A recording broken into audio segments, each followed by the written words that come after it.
Congo Nord, ils sont en train de se préparer pour conquérir le football africain.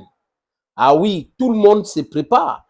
Parce que là, quand on parle de football, on parle de soft power. C'est la diplomatie soft. À travers le football, à travers le sport, on engrange les milliards, on passe des messages, on se fait respecter, l'hymne est chanté. C'est ça aussi qui pousse les gens à investir, les grands investisseurs de venir dans votre pays. Le soft power est nécessaire. Et le sport, vraiment, c'est un élément très important. Les gens ont compris. Matuidi rentre au Congo, son pays d'origine. Peut-être qu'il a un autre projet en Angola. Voilà, ces deux pays. C'est des pays frontaliers, donc vous comprenez très bien. Et au niveau de Oyo, la ville de Oyo, le président Denis Sassou Nguesso a donc inauguré ce centre de football moderne, ultra moderne. Et avec quoi, les amis, il a invité les célébrités, les légendes de football africaines. 5. Quand on parle de football en Afrique, les amis, on les cite. Quand on parle de football au monde, on peut citer peut-être 2 ou une personne. Je parle de Samuel Eto'o là, les amis. Donc, vous comprenez très bien. Eto'o était présent.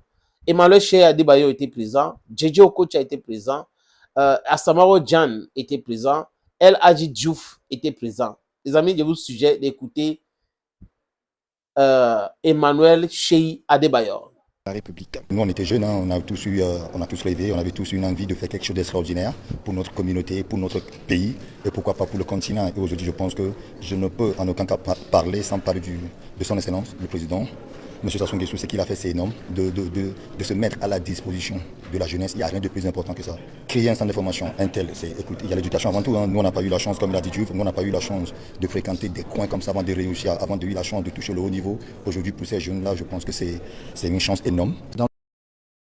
That is Emmanuel Cheikh Adebayo pour vous, qui apprécie le travail fait par le président Denis Sassou Nguesso. Eto'o aussi est allé dans cette même lancée pour apprécier le travail de Denis Sassou Nguesso, les amis.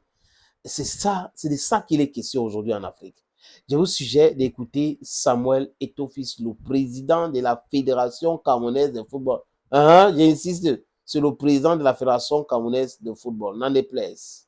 Dans le domaine qui est le nôtre, le football, c'est un privilège pour nous d'arriver ici au Congo, à Oyo, et de voir des infrastructures aussi modernes.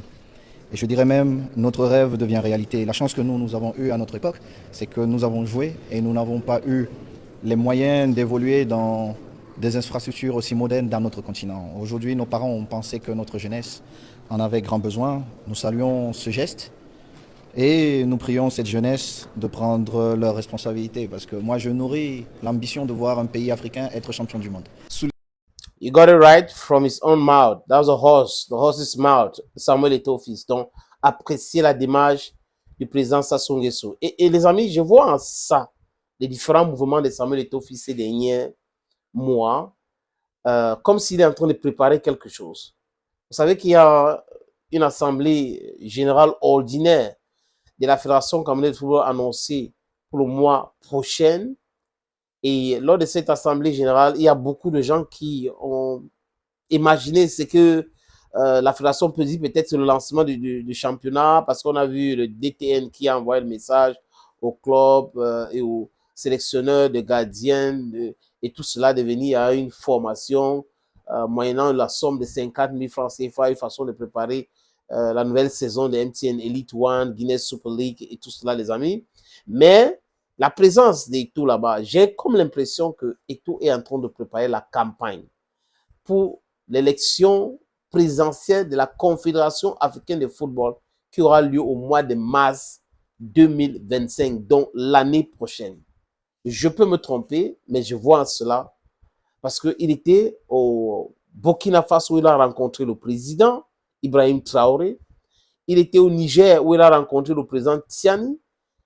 On le voit au Congo où il rencontre le président Denis Sassou Nguesso. Il était au Congo, Kinshasa, dans RDC, la République démocratique du Congo. Il a rencontré le président Tshisekedi. Il était au Rwanda où il a rencontré le président Paul Kagame. Il était au Qatar, comme on sait bien l'influence que le Qatar a sur les pays du Maghreb, les pays africains du Nord. J'espère que je ne suis pas en train de me tromper, mais les amis, je vois en cela quelque chose qui se prépare. ça peut être une grosse surprise à la dernière minute à tous ces détracteurs-là. Ils vont mettre la main sur la tête. Wow, on va faire comment maintenant? Thank you, friends, and bye-bye.